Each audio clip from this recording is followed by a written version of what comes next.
Ẹ káàsán níbikíbi tẹ́ bá ti ń gbọ́ mi ní gbogbo orígun mẹ́rẹ̀ẹ̀rin àgbáyé. Tẹ́ bá wò mí dáadáa ẹ rí wípé mo fi àwọn irun mi sílẹ̀ naturally. Mi ò dá ẹ̀yẹ̀, mi ò ṣe kankan torí mo fẹ́ kẹ́ ẹ mọ̀ pé gbogbo ohun tí mo fẹ́ sọ láyé mi tàbí tí mo ti ń sọ, mi kì í ṣe ọmọ kékeré, mi kì í ṣe ọmọ àgbékọ́rùn roko. Nǹkan tí mo mọ̀ nípa ẹ̀ ni mo máa ń sọ̀rọ̀ lórí ẹ̀. Ọ̀rọ̀ tí mo fẹ́ sọ lónìí ni ọ̀rọ̀ plan àti dìtẹ̀gbà ìjọba lọ́wọ́ àwa ọmọ Yorùbá, tí kì í dẹ̀ ṣe pé ó ṣẹ̀ṣẹ̀ ń ṣẹlẹ̀ ni. Ẹ má bínú ẹ̀yin yẹn pé mi ò kí yín, n tó wà ńlẹ̀ yìí ju ká máa kíra wa lọ, torí pé gbogbo wa la gbọ́dọ̀ mú iṣẹ́ ṣe, àtiró gbọ́dọ̀ gbẹ́sẹ̀ léle, a dẹ̀ gbọ́dọ̀ sọ̀rọ̀ síta, àsìkò tá a gbọ́dọ̀ sọ̀rọ̀ sókè rèé, tí àwa ọmọ Yorùbá gbọ́dọ̀ sọ̀rọ̀ sókè. Tẹ́ bá rántí, gbogbo ìgbàkúgbà tí wọ́n bá ti fẹ́ ṣe àìdá fáwọn ọmọ Yorùbá náà ni wọ́n máa lò. Gbogbo yín lè rántí pé ọmọ Yorùbá ni wọ́n lò láti ran olóyè Ọbáfẹ́mi Awólọ́wọ̀ lọ sẹ́wọ̀n. Mo tún fẹ́ kí gbogbo yín rántí wípé ìgbà tí bàbá ṣe bí ọkùnrin ń jọ́ sí ikú tó pa wọ́n, wọ́n ṣe bí akọni ni. Nítorí pé n tó ṣe okùnfà ikú yẹn ni wípé wọ́n pe àwọn confidant wọn láti bá wọn ní gbólóhùn. Wọ́n pe àwọn confidant wọn láti bá wọn ní gbólóhùn lórí pé Babangida ń terrorize ìlú ńgbà yẹn. Wọ́n dẹ̀ jọ ní ètò lórí ọ̀nà táwọn máa gbé gbà tí òpin ó fi dé bá terrorism yẹn. Ṣùgbọ́n nígbà tí wọ́n ṣe ìpàdé pẹ̀lú gbogbo àwọn aides wọn, àwọn tí wọ́n súnmọ́ wọn gan, àwọn confidants wọn, sorry not aides, àwọn confidants wọn, bàbá ní ọpọlọ,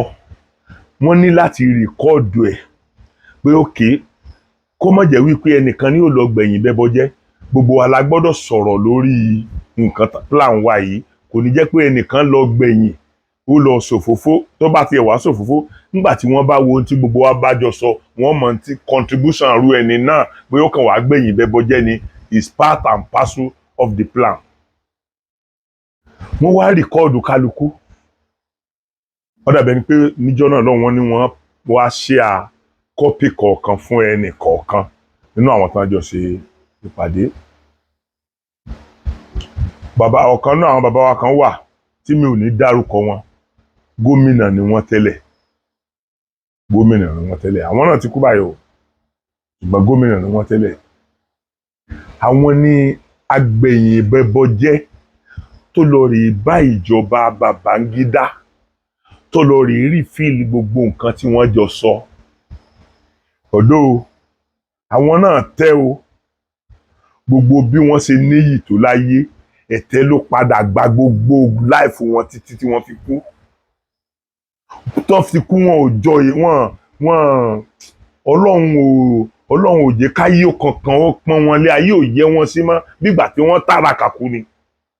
Wọ́n lè lówó lọ́wọ́, owó kọ́ ni gbogbo everything.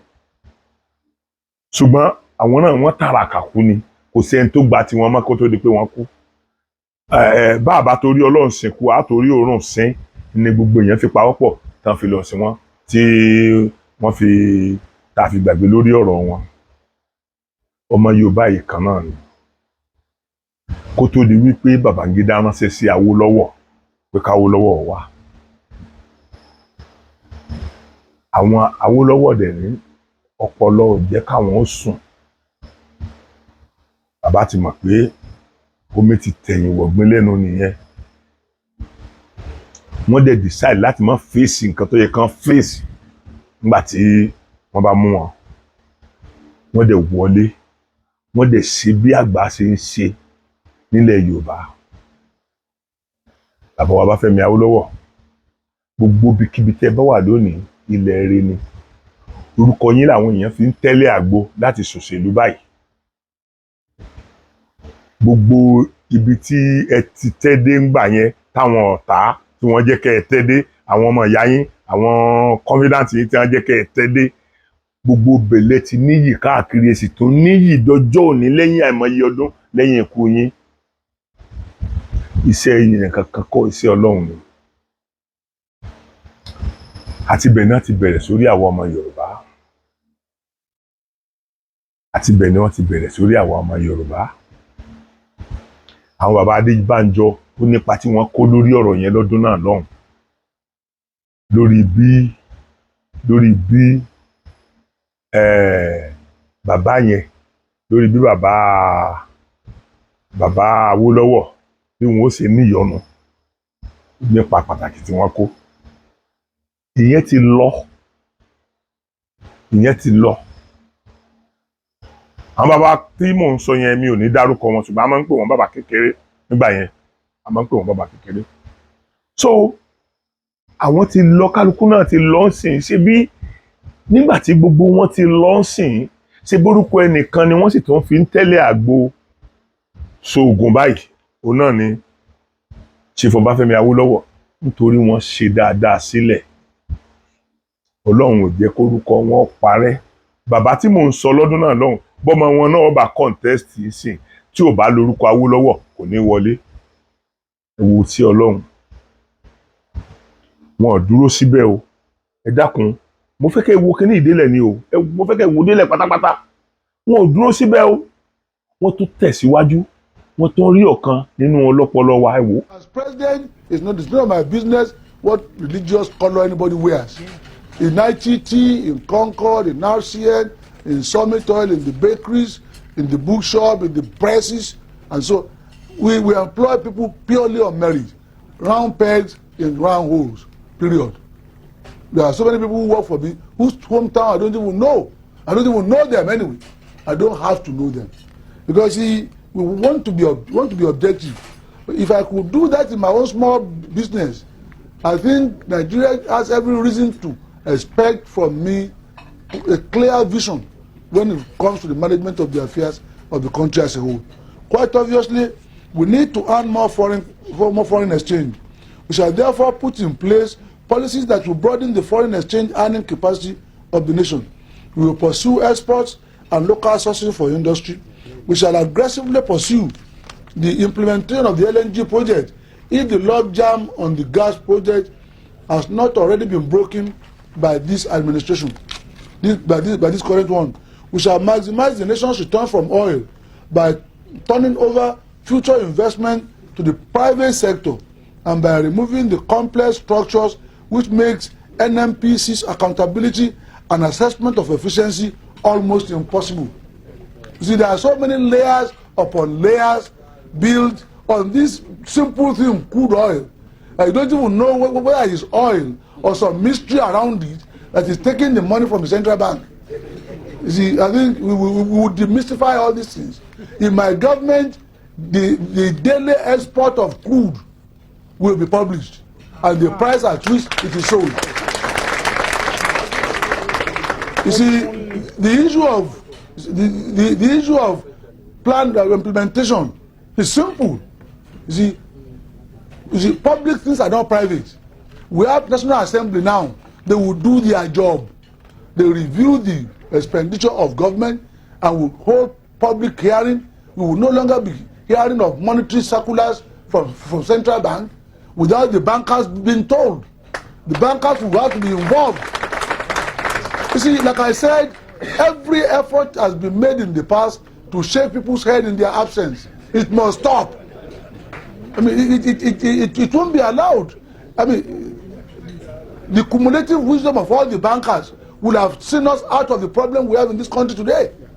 But some people, they come from IMF or they come from World Bank.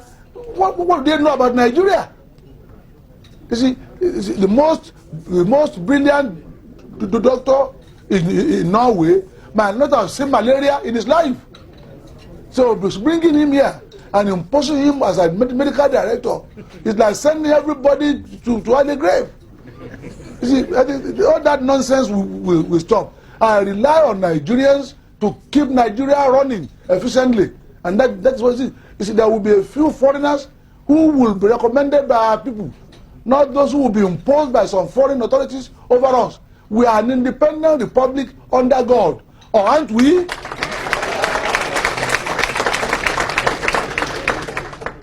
Ẹ dákun, ṣé ẹ ti gbọ́ ọ̀rọ̀ orí pípé tí bàbá yìí sọ? Àti pé ẹ ti ríbi tó ti kan àwọn èèyàn lówó tí wọ́n fi wò pé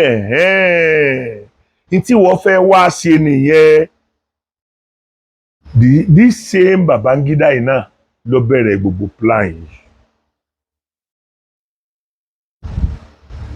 Wọ́n dìbò, àwọn èèyàn sì ń sọ pé the freest election látọ̀dún tá a ti ń ṣe election lórílẹ̀‐èdè election Chief Kasimawo ni Abiola Ọláwálé. Election wọn is the most freest ní gbogbo nínú láti ọdún tá a ti ń ṣe election bọ̀. Ṣùgbọ́n nígbà tí Babangida tún ṣe, kí ni wọ́n ṣe? Wọ́n annul election yẹn. Wọn ò jẹ́ kí wọ́n ó sọ result yẹn jáde. Bá a tún ṣe kò sí nìyẹn. Àmọ́ pa tí àwọn bàbá Ayọ̀ Adébánjọ tún kó lórí Abíọ́lá. Àmọ́ ipa tí àwọn àtàwọn ẹlẹgbẹ́ wọn kan kó lórí Abíọ́lá. Bó tilẹ̀ jẹ́ pé lóòótọ́ ni àwọn declare, nítorí wípé gbogbo ayé tí kò sẹ́ni tí ó mọ̀ lórílẹ̀‐èdè pé àwọn náà wọlé. Ṣùgbọ́n Babangida sọ pé wọn ò gbọ́dọ̀ announce election yẹn. Wọn ò dé announce ẹ̀. Tẹ́nìkan bá sọ fún mi wípé àwọn ọmọ Yorùbá kan wà tí wọ́n jọ ń ṣe ìpàdé gbogbo ìgbà pẹ̀lú Babangida ńgbà náà lẹ́yìn irú àwọn bàbá Adébánjọ àbí kí lórúkọ wọn jẹ́ yẹn, ó ń tọ̀ ń parọ́ fún yín ni. Gbogbo ọmọ Yorùbá nígbà yẹn tán jọ ọmọ Yorùbá gidi tí kìí ṣe ọmọ àdàmàdì Yorùbá àdàmàdì Ìgbò bíi bàbá Adébánjọ, gbogbo wọn ìmọ̀ wọn ṣọ̀kan. Bó tilẹ̀ jẹ́ wípé nígbà tí bàbá náà kú tán tí wọ́n pa wọ́n sí àhámọ́, nígbà tí wọ́n pa wọ́n tán, bó tilẹ̀ jẹ́ wípé lóòótọ́ ni àwọn ọmọ Yorùbá kan lọ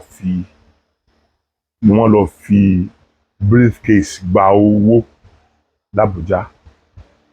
tó dẹ̀ hàn sí gbogbo ayé tí ọ̀pọ̀lọpọ̀ àwọn èèyàn ti sọ.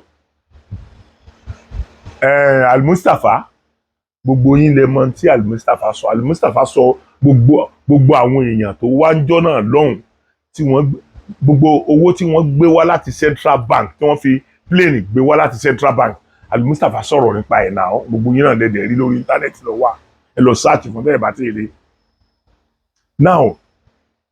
gbogbo owó yẹn bó tilẹ̀ jẹ́ pé ni wọ́n fi há ọ̀pọ̀lọpọ̀ àwọn èèyàn lẹ́nu tí nǹkan fi ń bẹ̀rẹ̀ sí ní yí díẹ̀. Ṣùgbọ́n tẹ́ ẹ bá rántí dáadáa, Ọbásanjọ́ lẹni tó kọ́kọ́ lanu sọ jáde. Bó tilẹ̀ jẹ́ pé àwọn tí wọ́n gba bribe ò lè sọ̀rọ̀, ṣùgbọ́n Ọbásanjọ́ lẹni àkọ́kọ́ tó kọ́kọ́ la ẹnu sọ pé Chief Abiola kì í ṣe mẹ̀sáyà wa. Nítorí statement ọjọ́ náà lọ́hùn tí àwọn Babangida fi rí wípé yes, eléyìí ń sọpọ́tì àwọn nílẹ̀ Yorùbá, torí pé àti ìmọ̀pọ̀ máa lé Yorùbá ni wọ́n nígbà yẹn, pé eléyìí ń sọpọ́tì àwọn nílẹ̀ Yorùbá, tí wọ́n dẹ̀ mọ̀ pé ikú tó pa MK Abiola yẹn tí kò bá jẹ́ wípé Yorùbá ni wọ́n fà kalẹ̀ lẹ́yìn ẹ̀, orílẹ̀-èdè máa tún kò sí ọgbọ́n tán lè dá sí. Ìyẹn ni ẹ fi dọ́gbọ́n pé bàbá wa kan kọ́kọ́ wá ṣe fìdíhẹ́. Lẹ́yìn tí bàbá wa ń ṣe fìdíhẹ́ lọ́wọ́ ni àwọn Babangida ńkọ́ náà tún decide láti àwọn Abacha decide láti gba ìjọba. Abacha rèé, Alájà Kúdí tí mo bá parọ́ mọ́ wọn kó kú jẹ mí yà, kọ́lọ̀ ń jẹ mí yà. Alájà Kúdí fi ẹnu ara wọn sọ fún mi, torí mo súnmọ́ Alájà gan. Alájà Kúdí fi ẹnu ara wọn sọ gbogbo ohun tí ọkọ àwọn ti ṣe fún kí lorúkọ ẹ̀ Abacha gbogbo ohun tí ọkọ wọn ṣe fún nìbàdàn nígbà tó wà ní kinní kan div nìbàdàn gbogbo promotion tó jẹ́ pé ọkọ àwọn ló recommend ẹ̀ through ọ̀rẹ́ tó nígbà yẹn Muritala Muhammed tí wọ́n fi ń gbé sókè tẹ́ fi ń gbé sókè tẹ́ fi ń gbé sókè tó fi débi tó dé alájà sọ fún mi pé àwọn nígbàgbọ́ pé yes ọ̀rọ̀ ti dójú àmì ìsìn n tó lè mú kí ọ̀rẹ́ ọkọ àwọn tí mọ́ bí ọ̀rẹ́ tí ẹ̀kọ́ bíi pé ẹni téèyàn ń tọ́jú Abíọ́lá ló ń tọ́jú ẹ̀ so but ká pè wọ́n lọ́rẹ̀ẹ́ pé wọ́n ní èrò táwọn kọ́kọ́ wọ́n sọ fún mi kì í ṣe pé mo ka tí wọ́n kọ́kọ́ wọ́n sọ fún mi bẹ́ẹ̀ pé n tí àwọn kọ́kọ́ èrò tó kọ́kọ́ wá sí ẹ̀mí àwọn ni pé yes bọ̀bọ́ yìí gba ìjọba láti gbé ìjọba fún ọkọ àwọn ni Ọlọ́run gbọ́ wọ́n wá sọ fún mi pé láti ìgbà náà làwọn ò ti ní opportunity àti bá sọ̀rọ̀ mọ́ bóyá blọọkù wọn tàbí ṣe nǹkan kan ní wọn sá ní opportunity àti rí Abacha bá sọ̀rọ̀ mọ́ ṣé gbogbo nǹkan ọwọ́ Ọlọ́run ló wà gbogbo nǹkan láyé ìyọwọ́ Ọlọ́run ló wà nígbà tó lóun fẹ́ ṣiṣẹ́ rẹ̀ ńkọ́ ṣebí díyà wà nínú ẹ̀wọ̀n àwé tí ń traya pé wọ́n pa wọ́n ẹni tó fẹ́ dájọ́ òkú bí wọ́n ṣe bẹ̀ wọ́n tó bí wọ́n ṣe bẹ̀ Abacha tó bí gbogbo àwọn èèyàn ní àtilẹ̀ Yorùbá àti Nàìjíríà bí wọ́n ṣe bẹ̀ Abacha tó lórí ọ̀rọ̀ díyà ó decide kó máa pa wọ́n ni ṣùgbọ́n díyà òun wà láyé nísìnyí Ọlọ́run sì mú Abacha lọ irú Ọlọ́run wo lè rò pa níná Ọlọ́run bíi tiyín lè pè ó Ọlọ́run bíi tiyín kọ́ la ní Abacha òun ló ṣe díyà òun ló ṣẹ̀ṣẹ̀ kú yẹn díyà òun ló ṣẹ̀ṣẹ̀ kú yẹn Ọlọ́run dá ẹ̀mí díyà sí Abacha tó lóun fẹ́ pa Ọlọ́run sì gbẹ̀mí ẹ̀ bí ṣe Ọlọ́run ṣe rí nìyẹn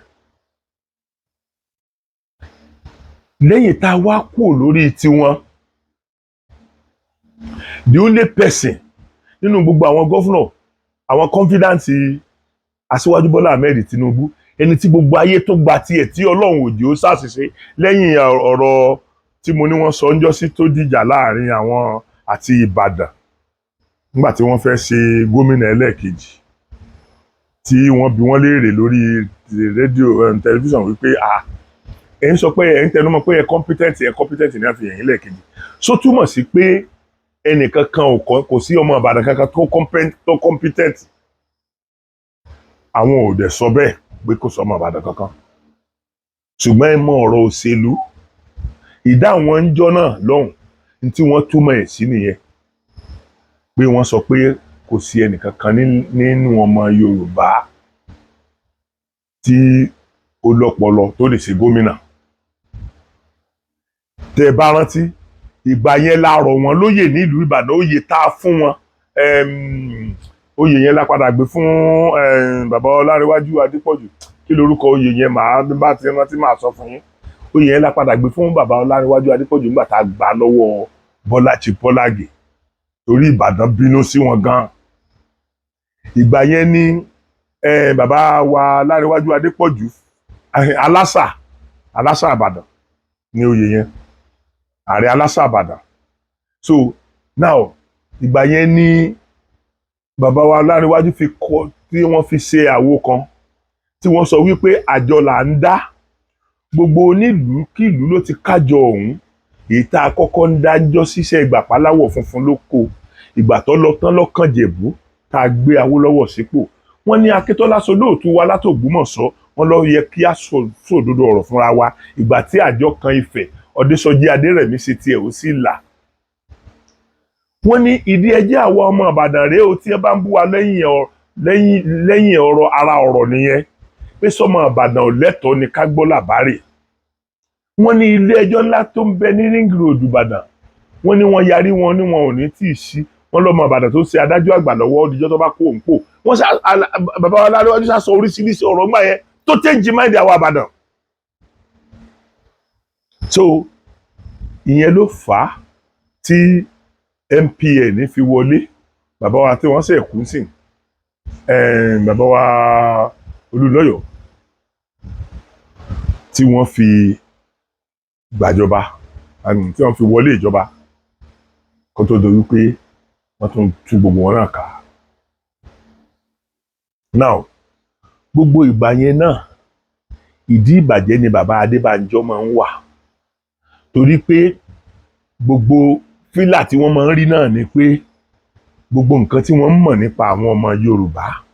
àwọn náà máa ń lọ sọ fún wọn táwọn mọ̀ pé ẹ̀jẹ̀ òdì kejì yẹn tó wà lára wọn ló ń rò wọ́n ńgbà náà lọ́hùn. Now mo fẹ́ ṣàlàyé fún yín ẹ dákun mo fẹ́ kẹ́ ẹ lọ wo ìwé former governor Ọ̀ṣun state bàbá wa Bísí Àkàndé ìwé bàbá yẹn bàbá Bísí Àkàndé my contributions ẹ dákun ẹ lọ wò ó ibẹ̀ ni bàbá Àkàndé ti sọ wípé àsìkò tí olóyè Bọ́lá Ìgè tí olóyè Bọ́lá Ìgè bá àwọn sọ̀rọ̀ wípé àwọn fẹ́ resign kúrò nínú lórí ipò mínísítà táwọn wà torí pé tí àwọn ní máìndì tẹ́lẹ̀ ni pé wọ́n wá fi àwọn ṣe mínísítà lórí ọ̀rọ̀ iná mínísítà tó jáde pé iná wà lọ́ndà ẹ̀ I don't want to make mistakes so pé n táwọn pẹ̀lú Ọbásanjọ́ sọ káwọn tó dórí oyè nìyẹn àfi bí wọ́n ṣe appoint àwọn sórí mínísítà yẹn tí wọ́n rí i pé àwọn fẹ́ máa ṣe gbogbo bọ́rọ̀ iná ó ṣe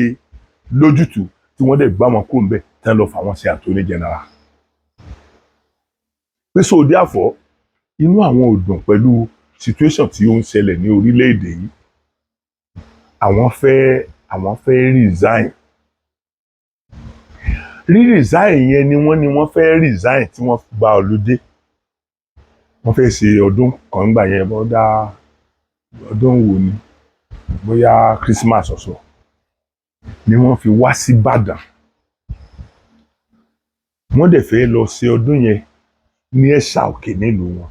torí ìgbà yẹn wọ́n fi wọ́n ṣe aṣíwájú ní Ẹ̀sà Òkè wọ́n fẹ́ lọ ṣe ọdún yẹn tá gbogbo àwọn tán nífẹ̀ẹ́ wọn ti agree pa wọn ń lọ bá wọn ṣe ṣùgbọ́n nígbà tí wọ́n dé síbàdàn wọ́n decide láti ní stopover níbàdàn káwọn máa lọ ní ọjọ́ kejì so dídé tí wọ́n délé ìyàwó wọn náà wà nílé wọ́n dé sí ibì kan tá à ń pè ní ilé wọn kan tó wà ní Bódìjà mẹ́yàn dídé tí wọ́n dé sí inú ilé yẹn bàbá ń wọlé láti relax ó kọ̀ láti wọ́n ń lọ sí ìlú wọn láti relax àwọn aides wọn náà wá wò pé já káwọn súré lọ wá oúnjẹ alẹ́ jẹ torí pé gbogbo wọn ti fọkàn sí pé wọ́n ń travel lọ sí Ẹ̀sà Òkè níjọ́ yẹn kò jẹ́ kí wọ́n gbọ́ oúnjẹ nínú ilé torí ọ̀pọ̀lọpọ̀ àwọn èèyàn ń bú mọ̀mọ́ pé ṣebí àwọn wà nílé kí làwọn aides wọn ṣe ń lọ jẹun ta náà kò rí bẹ́ẹ̀ wọ́n ti fọkàn sí pé wọ́n ń lọ sí Ẹ̀sà Òkè níjọ́ yẹn bàbá ló kàn decide lọ́kàn ara ẹ̀ nígbà tí wọ́n wọlé lọ́wọ́ ọ̀rọ̀lẹ́ yẹn pé òun ò lọ mọ́ tí wọ́n fi wọlé lọ tí wọ́n lọ sùn àwọn aides tí wọ́n wá wò pé òkè káwọn náà súré lọ wá nǹkan jẹ torí ilẹ̀ tí ń sú ọmọ wà nù yàrá tiẹ̀ àbọ̀ wà nù yàrá tiẹ̀ báwọn ọmọ ológun ṣe dé nìyẹn wọ́n mú ìyàwó wọn wọ́n ti ìyàwó wọn mọ́nú ṣáláńgá nínú latrine nínú toilet wọ́n dẹ̀ mú bàbá wọ́n dẹ̀ pa bàbá wọ́n dẹ̀ pa bàbá pẹ̀lú bọ́n ṣe jẹ́ ọ̀rẹ́ tímọ́tímọ́ kí náà ń porúkọ ẹ̀ bàbá ọmọ Ìgbò Anambra yìí Ọbásanjọ́. Now ẹ dákun èyí tó yà mí lẹ́nu jù ni pé Ọbásanjọ́ wá ló wà lórí oyè gẹ́gẹ́ bí olórí orílẹ̀-èdè yìí, president orílẹ̀-èdè yìí. The closest friend Ọbásanjọ́ ni wọ́n pa. Ṣé ẹ mọ̀ wípé títí di òní gbogbo àwọn tí wọ́n pa kí wọ́n tó pa Bọ́lá Ìgè náà ti rí padà rí, èyí tí wọ́n mú gbogbo àṣírí yẹn tú nígbà tí wọ́n ń ṣe òkúta panel tí kálukú ń tàṣírí ara wọn láwọn tí wọ́n rí mú gbà yẹn. Ṣùgbọ́n títí di ọ̀la àti ìmẹ́ni tó ṣekú pa bàbá wa Bọ́lá Ìgè lórí kí náà ni o, lórí wípé àwọn Yorùbá ti gbé dání nígbà tí Awólọ́wọ̀ ti kú tán, tí ó kù tí Yorùbá gbé dání yẹn olórí Yorùbá ni wọ́n dẹ̀ finish ẹ̀ nítorí pé wọ́n believe pé future is bright. Pàápàá jùlọ láti ìgbà náà ló ti ń jà fún ìyọ̀ǹda kí Yorùbá pé kan padà sí regional system kan ṣe tẹ́lẹ̀. Ọbásanjọ́ dẹ̀ pa wọ́n. Tí ò bá sóun ló pa wọ́n, kí ni wọn ò ṣe rí ẹni tó pa Bọ́lá Ìgè títí di òní? Títí di òní. Àwọn kan tiẹ̀ sọ wípé àwọn tá a ní wọ́n lọ jẹun yẹn pé wọn ò lọ jẹun, pé order from above ni wọ́n sọ wípé kí wọ́n kò nulẹ̀. Àwọn kan sọ bẹ́ẹ̀ pé kì í ṣe pé oúnjẹ náà lọ jẹ, pé order from above ni ó pe the most senior wọn pé between now and so time kí wọ́n kò níbẹ̀ yẹn kan kò nulẹ̀ yẹn tí bàbá ó dẹ̀ mọ̀ tán dẹ̀ lọ. So whichever way bó jẹ́ wọ́n lọ jẹun náà ni bó jẹ́ wọ́n pè wọ́n pé kan kò náà ni ṣe bí tí wọ́n fẹ́ ṣe náà wọ́n ṣáà ti achieve, wọ́n ṣáà ti rí bàbá pa. Now ẹ dákun kíní kan kù tí mi ò rántí sọ fún yín. Ẹ wo gbogbo ogun tí Aṣíwájú Bọ́lá Ahmed Tinubu tó jà lórí ọ̀rọ̀ Abíọ́lá. Ẹ wo gbogbo tí Aṣíwájú Bọ́lá Ahmed Tinubu, ẹ wo bó ṣe risky life ara ẹ̀, ẹ wo bó ṣe risky life ẹ̀mí ẹ̀, ẹ wo bó ṣe risky life ìran ẹ̀, ẹ wo bó ṣe risky life family ẹ̀. Torí gbà yẹn bówó ọba tẹ àdán wọ́n máa ń pa òbẹ̀. Ẹ wá òbí wọn ṣe ń sá káàkiri tí wọn ò dẹ̀ jáwọ́ lórí tí wọ́n ń ṣe. Síbẹ̀síbẹ̀ kẹ̀kẹ́ ni wọ́n fi gbé Aṣíwájú Bọ́lá Ahmed Tinubu lọ sí kí náà korúkọ ẹ̀ Kútọ́nù láti escape. Nígbà tó dójú àmì tó di pé wọn ò lè escape kú yẹn mọ́. Kẹ̀kẹ́ ordinary kẹ̀kẹ́, ẹ lọ béèrè lọ́wọ́ ẹnikẹ́ni, kẹ̀kẹ́ ni wọ́n fi gbé wọn cross sí ọ̀dọ̀ wọn bẹ̀yẹn Kútọ́nù kí wọ́n tó ráyè escape. Bàbá òun náà tún wá lọ, wọ́n wá tún lọ ń jà láti ìlú òyìnbó. Ẹ wo gbogbo iṣẹ́ tí àwọn nàdẹ́ kò ṣe ní ọdún yẹn. Aṣíwájú Bọ́lá Ahmed Tinubu yìí ó ní the major financier wọn. Gbogbo bàbá Adébánjọ fẹnu ara rẹ̀ sọ. Aṣíwájú Bọ́lá Ahmed Tinubu yìí ó ní major financier wọn. Radio Kudirat àwọn ni wọ́n establish ẹ̀. Ṣé inú wọn dùn sí ikú Abíọ́lá ni wọ́n wá ń ṣe gbogbo yẹn ló risky life tara ẹ̀.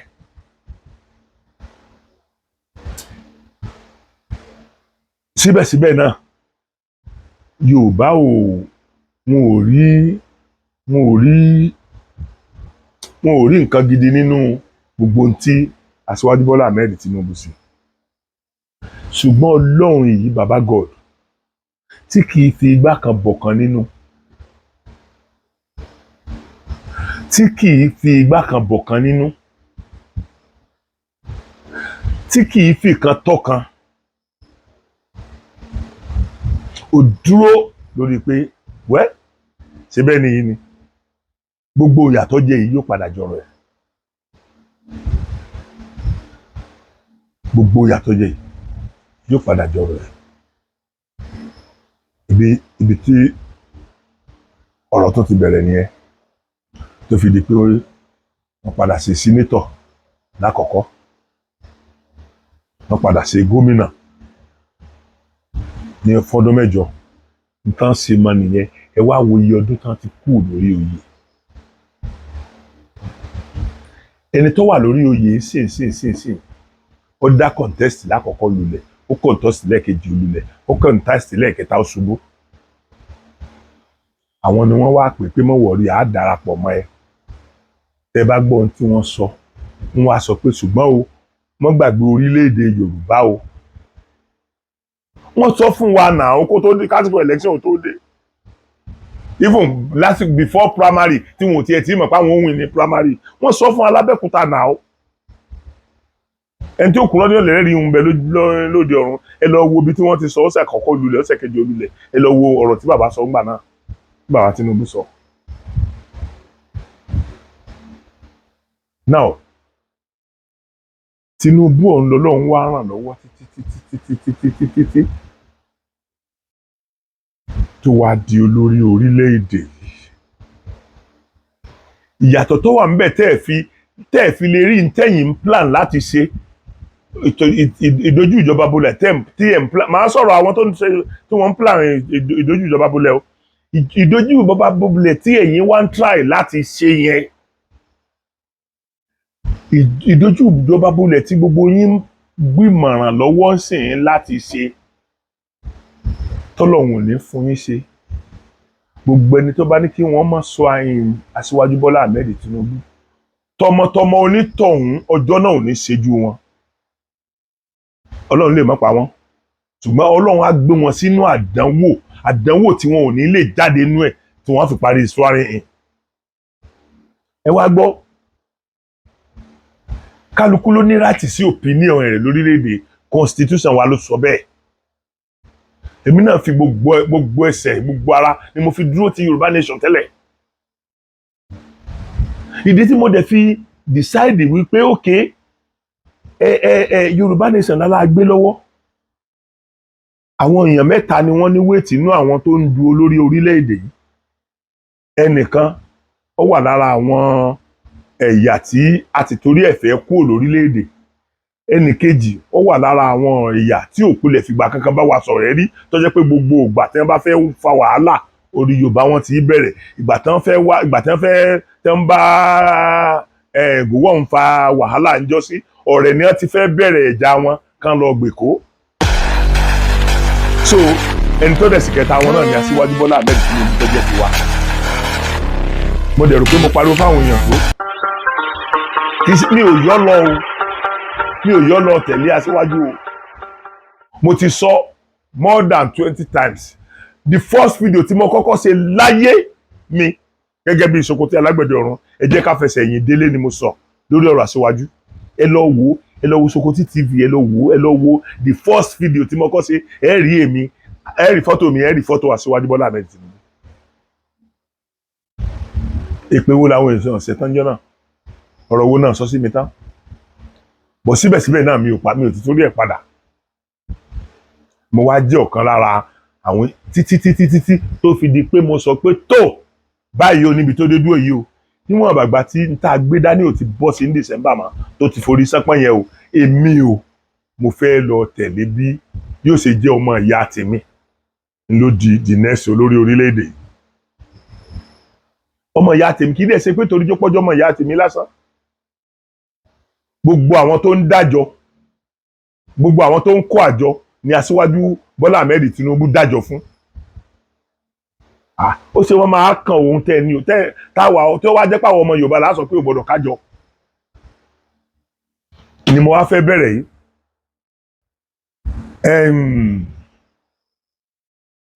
ẹ dákun díẹ̀díẹ̀ ni máa fi hàn yín torí máa ṣẹ̀ṣẹ̀ lọ ṣáàtì ẹ̀ ní díẹ̀díẹ̀ ni máa fi hàn yín nínú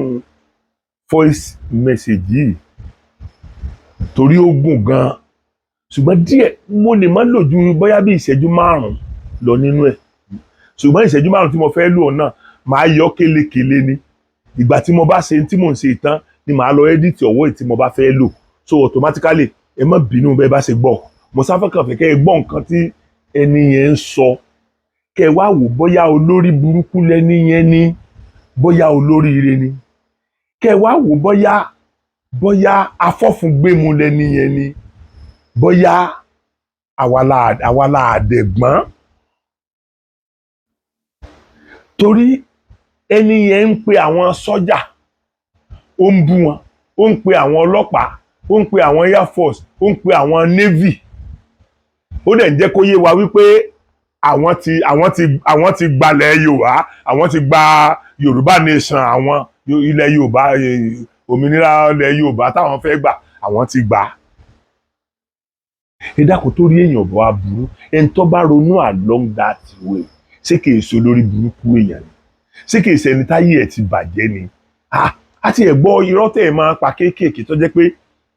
èèyàn ò ní lè já yín lẹ́sẹ̀kẹsẹ̀ nítorí pé èèyàn ò tí ì mọ̀ òótọ́ gbogbo àwọn èèyàn ńgbà tẹ́ ẹ jáde ńjọ́ sí tẹ́ ẹ lẹ́ẹ̀ ti declare ẹ mọ̀ iye àwọn èèyàn tó wà nínú ọgbà ẹ̀wọ̀n báyìí èmi mọ̀ iye àwọn èèyàn tó wà nínú ọgbà ẹ̀wọ̀n tán wá pè mí sí tó jẹ́ pé ní tí mi ò ṣe dá sí ni pé nígbà tí mo dé prison yard ní tí mo gbọ́ èyí náà mọ̀ iye àwọn èèyàn tí mo ti lọ bẹ́ẹ̀lì bí wọ́n á dárúkọ pé ẹnìkan tí Yorùbá nation tí mo ti farasin pé kí n tẹ̀lé Aṣíwájú Bọ́lá Ahmed'S tí mi ò wá ní lọ́bẹ̀ mo lọ síbẹ̀ fúnra mi ṣùgbọ́n tí mo gbọ́ ni pé àwọn eléyìí tí wọ́n fi mú wọn ni wípé wọ́n wá sí kí náà ń porúkọ ẹ̀ secretariat wa lọ́yọ̀ state wọ́n náà fẹ́ lọ kílèmù wọ́n fẹ́ lọ rìkílèmù ìjọba mọ́ gómìnà tèmi alálùbáríkà Ṣèyí Mákindé tọ́lọ́hùn ní jí ó bàjẹ́ fún wọ́n ní wọ́n fẹ́ lọ rìkílèmù mọ́ lọ́wọ́. now àwọn ọlọ́pàá ò wá fún wọn lára wọn bá wọn fa wàhálà wọ́n kàn sá dúró wọ́n ń wò wọ́n ó kù kí wọ́n wá wọnú secretariat ẹ wá dó níwájú roundabout tá a fi wọ dénú secretariat ẹ wá bẹ̀rẹ̀ sí ní pariwo wọ́n ń gbóúnjẹ wá fún yín bẹ̀ àwọn yẹn ò dẹ̀ fẹ́ bá yín fà á wọ́n dẹ̀ jẹ́ kí kálukú yín lọ lé yín tán wọ́n ti ya gbogbo yín pátápátá wọ́n dẹ̀ lọ ṣàyín lọ́kọ̀ọ̀kan irú àwọn yẹn lèmi ò wá ní mò ń dúró béèlì nígbà tí mi ò yó lórí burúkú tí wọ́n fi oko wèrè báyà mi sùn àwọn yẹn lèmi máa wá ní mò ń lọ béèlì wọ́n tó kọ́ bẹ́ẹ̀ lómi gan torí mi ti fẹ́ dé ibẹ̀ yẹn mọ́ lẹ́nu ọjọ́ mẹ́ta yẹn bá tó ti gbọ́ wà ọ̀pọ̀lọpọ̀ àwọn èèyàn tí mo tó ti sọ̀rọ̀ fún lọ́nà ibẹ̀ yẹn torí tí wọ́n inú tó bí mi ò ti ẹ̀fẹ́ jẹ́ ń débẹ̀ mọ́ àwọn èèyàn kan wà mẹ́tọ̀ jẹ́ pé pẹ̀lú ògo Ọlọ́run mo sì máa sa gbogbo agbára mi mo máa lo gbogbo agbára tí mo ní bí mi ò bá rí lò màá make sure pé mo lo agbára tí Ọlọ́run fún Olúọmọ mo lo agbára tí Ọlọ́run fún Aṣíwájú Bọ́lá Ahmed'S lórí àti yọ àwọn yẹn kúrò nínú gbèkùn torí pé gbogbo wa la ní right láti determine ibi tá a fẹ́ lọ a kàn gbọ́dọ̀ sọ́dọ̀gún ni ẹ dákun ẹgbọ́n nǹkan tó sọ. ẹ káàárọ̀ Alhaji bẹ́ẹ̀ mo sì lè fáǹdì time láti pè é ní èrè ìgbìyàn lọ́fẹ̀ẹ́ pé ní ìmú wà ní airport ariwo pọ̀ níbẹ̀ yẹn then mo rò pé it may not be Alhaji place for us to talk n kò sì pé ọ̀rọ̀ nation wà láfẹ́ sọ Abuja ni mo sì wà so for security reason mo sẹ́ndì fídíò sí mo fẹ́ fẹ́ wo láti bẹ̀rẹ̀ dópin èdè tí mo fi sẹ́ndì ẹ̀ sí ní lélẹ́yìí mo mọ̀ pé ojúlówó ọmọ ẹ̀yìn Sunday Igboho ti tẹ́ lọ́wọ́ tèmi náà actually gone are the days tí màmá sọ fún mi pé ẹ bá wa bẹ̀ kó wá support wa we don't need him anymore ó ti tẹ́ pẹ̀lú gbogbo advice àti sọ fún táwọn èèyàn dẹ̀ fi gbàgbé sí pé ó ṣe onítìrí ó kúrọ́ mọ́ ìyá yẹn pé ó fẹ́ fà ọ́ lé federal government lọ́wọ́ tí ó sì rí bẹ́ẹ̀ wá apologize sí níta tó ń gbọ́ lọ́wọ́lọ́wọ́ báyìí ni pé bí ìyá onítìrí ṣe ń plan interim government Sunday tó ti bẹ̀rẹ̀ sí ní pé àwọn èèyàn káàkiri láti discourage wọn ká má support wa só fẹ́ ká pa àwọn ni só fẹ́ ká kú sí ọwọ́ Fúlàní ni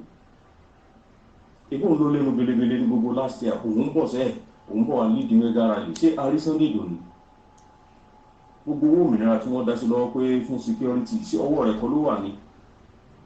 àfi bí ọ̀ àbílẹ̀rì kó fi wá sílẹ̀ náà ẹ gbogbo àti rẹ̀ tó tún nìṣẹ́ sí ẹni tó bá fẹ́ jìjàǹgbara tó bá fẹ́ gba àwọn èèyàn rẹ̀ là òun ló yẹ kó ní ojú kòkòrò owó ẹwà lórí owó tí Sunday Arọ tó sọ nípa rẹ̀ tí Sunday láti gbọ́ àmọ́ ti àwọn ẹlòmíì kí ló mọ àwọn omíyalé àǹkó tán fi tán fi decide láti lọ declare fún Tinubu bó lọ́mọ ogun ẹ̀yẹ o ó ti fi ojú kòkòrò ìwà ìwọ́ra ìwọ bíà ó ti fi rán ìkárí ara ẹ̀ àti pé kí àwọn ọmọlẹ́yìn rẹ̀ Koiki àti Dara kán bọ́ síta kán máa bú àwọn èèyàn kán máa blackmail àwọn èèyàn ní orúkọ bò kán máa wá defend ẹ̀ blindly ebi jò ní ti Sunday àárọ̀ tó jáde wá Koiki lọ́kọ̀ borí mídíà lọ tó ní Sunday ọmọ nípa agbọ́n ti lọ sílé Tinubu wọ́n ṣẹ̀ṣẹ̀ ẹ̀họ́pù ni wọ́n ń parọ́ mọ́ ni wọ́n forúkọ ẹgbowó ni kíníkíní nǹkan kan ni màá sọ ti Koiki náà fún láàárọ̀ yìí pé ìwọ kọ́ lọ́rọ̀ kan ṣé Ìgbòho ọ̀ lẹ́nu àbọ́jọ́mọdé tí òfin lè sọ̀rọ̀ fúnra rẹ̀ jáde wá tí ẹ̀ fagbó fáwọn àwọn èèyàn rẹ̀ tó máa ń bẹ káàkiri sí àwọn èèyàn pé ẹ má bú anybody lórúkọ mi ẹ fi mílẹ̀ ẹ má gbèjà mi ò ní ṣèyẹn náà kò ní ṣèyẹn ó jẹ́ kí orúkọ Ìgbòho ó jẹ́ kó irritate àwọn èèyàn mo sì máa ń sọ̀rọ̀ yìí gbogbo wàhálà tó dẹ̀ sí he started very well ó ti gba èrè rẹ̀ náà ní gbogbo owó 50 million àwọn tí wọ́n palẹ̀ rẹ̀ tí wọ́n fún kọ́dà sápò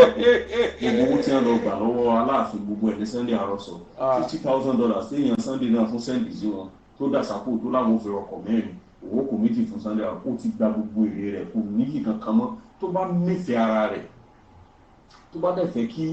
àwọn Yorùbá kan dáríjì tọkàntọkàn kó sì ní orúkọ nínú ìwé ìtàn gẹ́gẹ́ bí akọni nǹkan kan tó yẹ kó ṣe òun ni pé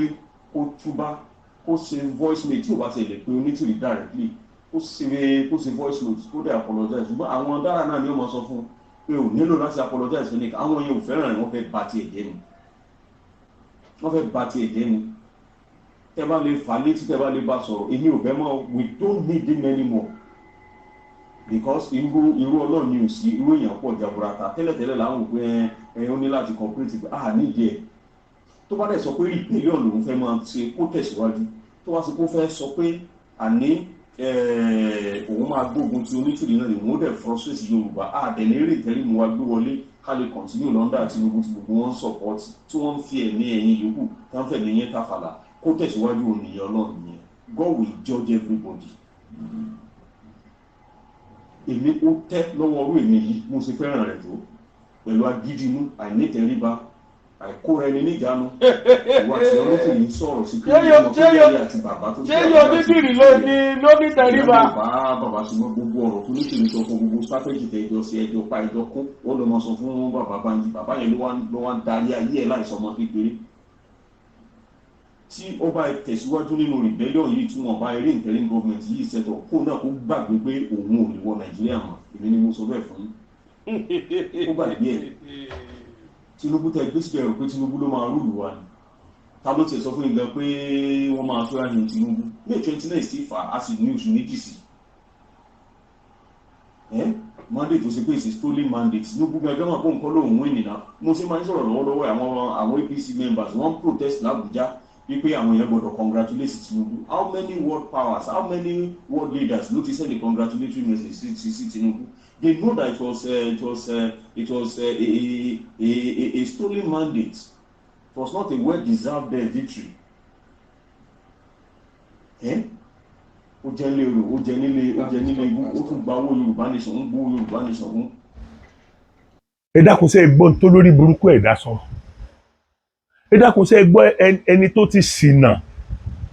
ṣìnà ẹni tí ó wà nínú gbèkùn ayé ẹ dákun ṣe gbọ́n tó sọ ẹ jọ mo bẹ̀ ẹ tó ń lísìn sí kékeré mi. Hello gbogbo ilé ẹ̀ka ara ẹ̀ka sọ ẹ̀ka alẹ́ mo kí gbogbo wa mo kẹ́yìn ìyá mi mo kẹ́yìn bàbá mi a kú iṣẹ́ ìlú a kú iṣẹ́ takuntakun Ọlọ́run Elédùmarè á fún wa lérè o láṣẹ Èdùmarè ẹ jọ̀ọ́ mo fẹ́ rọ gbogbo ilé ẹ jẹ́ kí gbogbo wa ká lọ fíìlì fọ́ọ̀mù ìrètí ọ̀dọ́ fọ́ọ̀mù iṣẹ́ tó wà níbẹ̀ jẹ́ kí gbogbo wa ká lọ fíìlì ẹ̀ ká sọ fún àwọn ọmọ wa àwọn àbúrò wa wípé kí wọ́n lọ fíìlì fọ́ọ̀mù náà gbogbo wa pátápátá la ní láti fíìlì ẹ̀ nítorí ilẹ̀ Yorùbá ṣe mọ̀ pé ilẹ̀ ọlọ́ràá ilẹ̀ tuntun ni orílẹ̀-èdè tí a ṣẹ̀ṣẹ̀ fẹ́ gbé níyàwó ni so ohun ọ̀tun ni ó máa ṣẹlẹ̀ bẹ́ẹ̀ so gbogbo wa la expect ká lọ fill fọ́ọ̀mù yẹn because tí àwọn adelé wa bá ti wọlé tí wọ́n ti bẹ̀rẹ̀ iṣẹ́ ti bẹ̀rẹ̀ nílẹ̀ Yorùbá nìyẹn gbogbo àwọn tó kọ́ bá dẹ̀ wà ní orí sáìtì yẹn kọ́ ti fill fọ́ọ̀mù ni wọ́n máa kọ́ fún níṣẹ́ kò sí ojúṣàájú nílẹ̀ Yorùbá àwa tá a bá pass through process yẹn ẹ gbà pé kò sí iṣẹ́ fún wa o gbogbo ẹ̀yin tẹ́ bá níṣẹ́ ọwọ́ àmì tẹ́ ní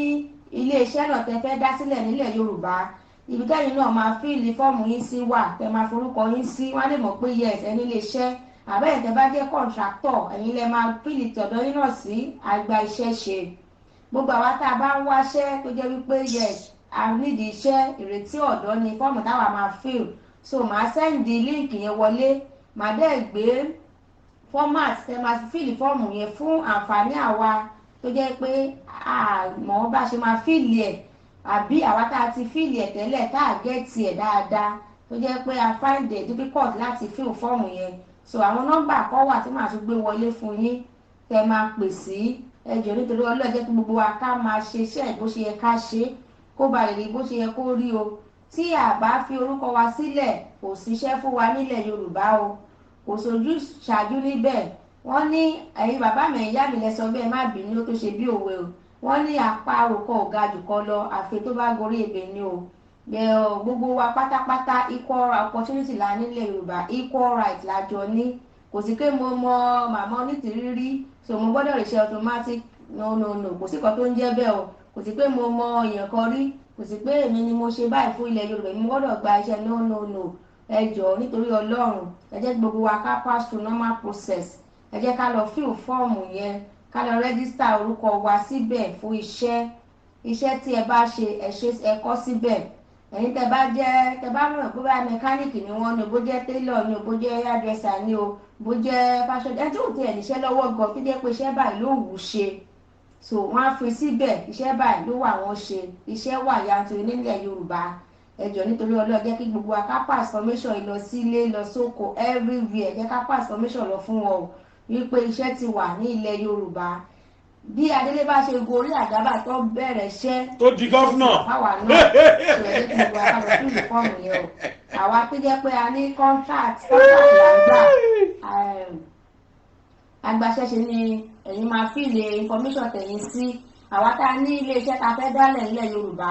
agbaṣẹ́ṣe ni ẹ máa fíìlì tẹ̀yìn sí. Ṣùgbọ́n àwa tó jẹ́ wípé iṣẹ́ ni àwa máa fíìlì sí ìrètí ọ̀dọ́, so kò rújú, ó clear dáadáa. So màá gbé website yẹn náà wọlé àti format tẹ máa lò tẹ máa fíìlì fọ́ọ̀mù yẹn fún àwa tó yẹ pé àgẹ́tì ẹ̀ tó bá yẹ kó dẹ̀ yé yín ẹ pè ní kan nínú àwọn numbers tí máa gbé wọlé yìí. So bó ṣe rí nìyẹn o. Ọlọ́run Elédùmarè á ràn wá lọ́wọ́ ní agbára Ọlọ́run. Wàhálà wa kò ní já sásọ lórí ọ̀rọ̀ Yorùbá yìí, lórí ọ̀rọ̀ òmìnira Yorùbá. Wọn ò ní gbà lẹ́yìn wa o, wọn ò ní fọmọ ẹlòmíì ṣe wa o ní agbára Ọlọ́run láṣẹ Èdùmàrè. Ilẹ̀ Yorùbá gbé wa kò ní gbé àwọn ọ̀dàlẹ̀. Ẹ ṣé gan. Ẹ dákun ẹ gbọ́ bí ẹni yìí ṣe sọ̀rọ̀, kí ẹnìkan wà láyé kó wà láàyè ara rẹ̀ kó dẹ̀ pera rẹ̀ lọ́mọ Yorùbá kó dẹ̀ máa jẹ́ kó máa yé àwa wípé interim national government ni wọ́n ó ṣètò lẹ́yìn tí wọ́n ti declare Asiwaju Bola Ahmed'S duly elected as the president of the Federal Republic of Nigeria. Pẹ̀lú ògo Ọlọ́run gbogbo ẹ̀yin tẹ́ ní èrò yẹn ẹ parẹ́ máa yé lára ni. Tòótọ́ túmọ̀ sí pé iṣẹ́ ọwọ́ Ọlọ́run àti iṣẹ́ táwa participate inú ẹ̀ ńlẹ̀ fẹ́ máa dàrú yẹn. Ó sì dá mi lójú pé kò sẹ́ni ìwọ tó máa sọ pé mo ṣépè ìwọ náà ò ní fẹ́ rí kéèyàn da iṣẹ́ ọwọ́ rẹ rú tàbí kéèyàn bà iṣẹ́ ọwọ́ rẹ jẹ́ kó máa fojú rẹ wò. Gbogbo ẹnikẹ́ni tó ní èrò kí Aṣíwájú ọmọ dórí ipò lọ́kàn pẹ̀lú ògo Ọlọ́run wọn ò ní ṣe rere nídìílé wọn mọ́. Pẹ̀lú ògo Ọlọ́run àwọn tí wọ́n nílẹ̀ wọ́n ké ìran wọn kúrò lórí ilẹ̀ Yorùbá. Ọ̀rànyàn, Olúorogbo, Ṣàngó, Lákáayé.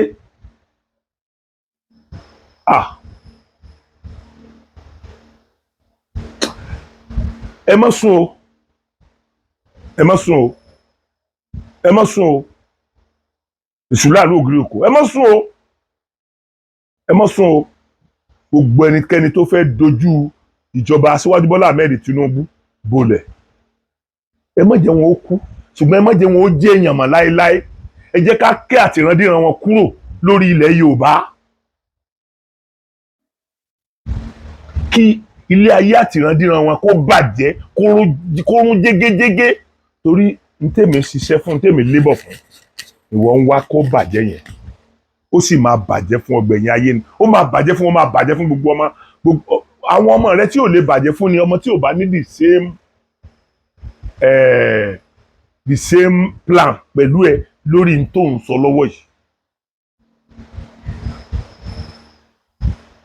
ẹ dákun ẹ jọ̀ọ́ ẹ jẹ́ kí n súré sọ̀rọ̀ yìí ẹ wo bàbá wa Gbàgede Ìmọ̀.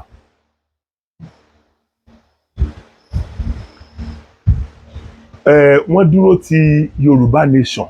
láti ilẹ̀. bí èmi ṣe lè sọ̀pọ́tì ọba Aṣíwájú Bọ́lá Ahmed Tinubu yẹn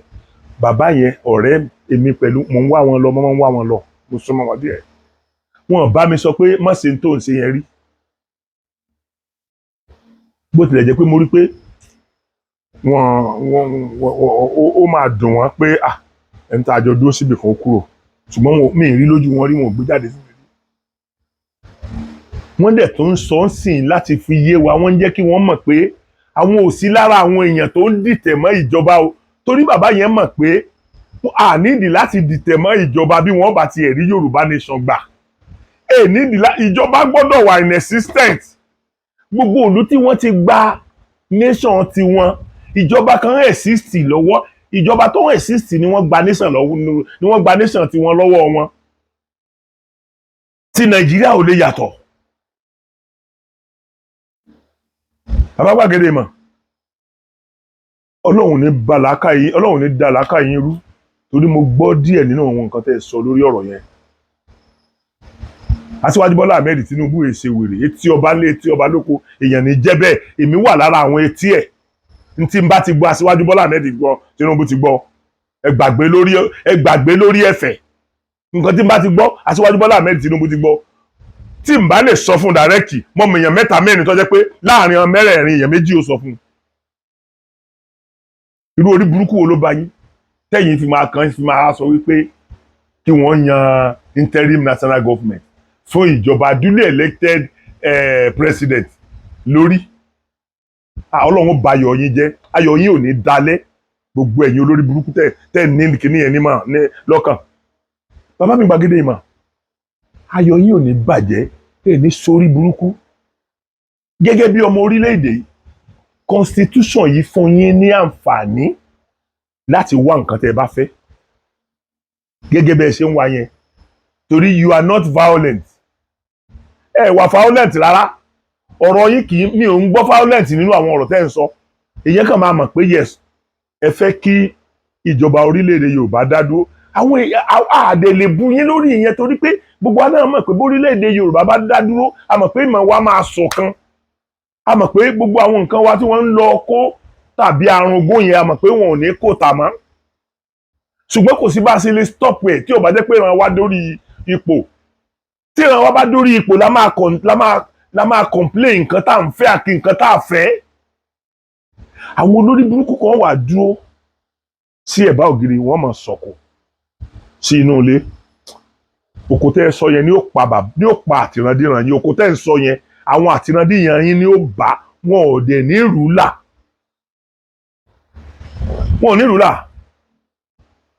bàbá Gbàgede Ìmọ̀ ẹ wo ọwọ́ méjèèjì ni mo fi kan sára sí yín ṣé ẹ wá fẹ́ kí bàbá Gbàgede Ìmọ̀ ẹ fẹ́ kó máa sọ̀rọ̀ Aṣíwájú Bọ́lá Ahmed Tinubu láìda abẹ́fẹ́ kó máa sọ̀rọ̀ orílẹ̀-èdè láìda Nàìjíríà làwọn wà àwọn èso lórí burúkú bíi ti yín yẹn àwọn èso bàbá Gbàgede Ìmọ̀ èso aláyé bàjẹ́ bíi ti ẹ̀yẹn ayé tiẹ̀ ti bàjẹ́ ayé rẹ̀ ti bàjẹ́ àbó ògbọ́n tó ń sọ lẹ́nu ọ̀rọ̀ tó ń sọ tí ń rùn bí ìgbẹ́ yìí tí ò gbọ́ nǹkan tó ń sọ lẹ́nu ni táyé ẹnìkan bá wá bàjẹ́ tó bá dáa láàárọ̀ tó jẹ́ pé látọ̀sán nìkọsẹ̀ ti dé dalẹ́ tí wọ́n wá rìn rẹ́gbẹ̀rẹ́gbẹ́ tí wọ́n ń yaṣọ mọ́ra wọn lára àwọn èèyàn ká máa wò pé ẹ wo ọmọkùnrin yìí kí ló ṣe wọn ò ní mọ̀ pé orí burúkú tí wọ́n dánwò ló ń padà jíṣẹ́ fún wọn ẹnikẹ́ni kan ó dẹ̀ láyà kó pera ẹ̀ lọ́mọ Yorùbá kó máa bẹ́ lọ́hùn nǹkan tí ẹni yìí sọ. ẹ̀yin ọmọ Yorùbá mo pè yín o ẹ jí gìrì báyìí o ọ̀tá pọ̀ o àwọn ìyá onídìrí ṣe pé lẹ́nu ọjọ́ mẹ́ta yìí mo tún bá àwọn èèyàn sọ̀rọ̀ despite the fact pé mo ti tẹ̀lé olóṣèlú tẹ́ gbogbo yín lẹ̀ mà mo tún bá àwọn èèyàn sọ̀rọ̀ pé n tẹ́ ń wá yìí ẹ̀tọ́ yín ni ọ̀ farabalẹ̀ wá ni ẹ má bú yàn mà àbí mi ò tún bá yàn sọ̀rọ̀ kò sí fídíò bíi 3 tí mo ṣe sẹ́yìn kò síbi tí mi ò ti sọ̀rọ̀ pé kò síbi tí mo ti kọ̀ndẹ́mù ẹ̀yin tẹ́ ń wá Yorùbá Nation mi ò kọ̀ndẹ́mù yín torí tó wù yín nìyẹn constitution orílẹ̀-èdè yìí dẹ̀ fún yín láṣẹ láti wá nǹkan tó bá wù yín ṣùgbọ́n ṣé nǹkan tó bá wù yín yẹn lẹ́yìn ó fi ba nǹkan tó wà nílẹ̀ jẹ́ ni ayé yín máa bàjẹ́ ni gbogbo ẹ̀yin tẹ́ bá nírú yẹn lẹ́mìí ayé yín máa bàjẹ́ ni ayé yín máa bàjẹ́ ni ṣé olórí burúkú ara yín tó bá jẹ́ inú mọ̀lẹ́bí yín ni Aṣíwájú Bọ́lá Ahmed Tinubu ti wá ṣé ẹ lè lérò tẹ́ ẹ̀ níyì ẹ ní rí ọmọ bí Aṣíwájú nínú ìran yín láyé gbogbo ètò bá fẹ́ dàbí bí Aṣíwájú nínú ìran yín Ọlọ́run máa gé dànù ni ẹ̀yin olórí burúkú ẹ̀yin ẹni àìjírí now ohun tí mo fẹ́ sọ ni wípé gbogbo yín ti rí pé àwọn ọmọ Ìgbò tó ń pariwo ṣàpọ̀ ọmọ Ìgbò nìkan ló ń pariwo Nàìjíríà mo tún gbọ́ tẹ́nìkan sọ wípé àwọn APC ń pariwo ní Àbújá wípé wọ́n ń bá àwọn èèyàn jà pé kí ló dé tí wọ́n mọ sọ̀rọ̀ sọ́pọ́ọ̀tì Aṣíwájú ẹ dákun ẹ gbé fọ́tò ẹ̀ jáde táyé yín ò bá ní bàjẹ́ ẹ gbé jáde kí wáyé ó mọ̀ pé lóòótọ́ lẹ̀ ń sọ kí ló tẹ́ máa parọ́ pẹ̀lú ẹ wà ní òkè òkun ẹ dẹ̀ máa parọ́ ìdọ́tọ́ lọ́wọ́ ò fi bà ti yín jẹ́ tí ó bá jẹ́ pé ìran Yorùbá nìyẹn ẹ̀yin ẹ wálé ṣé bẹ́ẹ̀ ni ibi ọmọ olórí burúkú bàbá tó ń sọ̀rọ̀ yẹn bó ní ìyá ńlé bó ní bàbá ńlé bó ní fámìlì ńlé fámìlì ẹ̀ mélòó ló ní kó jáde kí wọ́n máa tako swearing Aṣíwájú Bọ́lá Ahmed Tinubu fámìlì yín mélòó lẹ́ni kó jáde kán máa tako swearing so ẹ̀yin Yorùbá ẹ̀yin lẹ wà ń di ọ̀rọ̀ Ọbáfẹ́mi Awólọ́wọ̀ ẹ̀yin Yorùbá ẹ̀yin lẹ wà ń di ọ̀rọ̀ Abíọ́lá MKO ẹ̀yin ọmọ Yorùbá ẹ̀yin lẹ wà ń di ọ̀rọ̀ Chief Bọ́lá Ìgè kíní kan wà tí mo fẹ́ sọ àwọn ẹwu ọdún tí Abíọ́lá ti kú tí wọ́n ti ń jà ní orílẹ̀-èdè pé kí wọ́n recognize June 12 ọmọ ẹni táwa pè lọ́mọ ìyá wa olójú kankan yẹn tí báwọn ni wọ́n wà lórí oyè ńgbà náà tí wọ́n lọ́dún 8 tí wọn ò rí ọjọ́ yẹn mú ní ọ̀kọ̀kọ̀dọ̀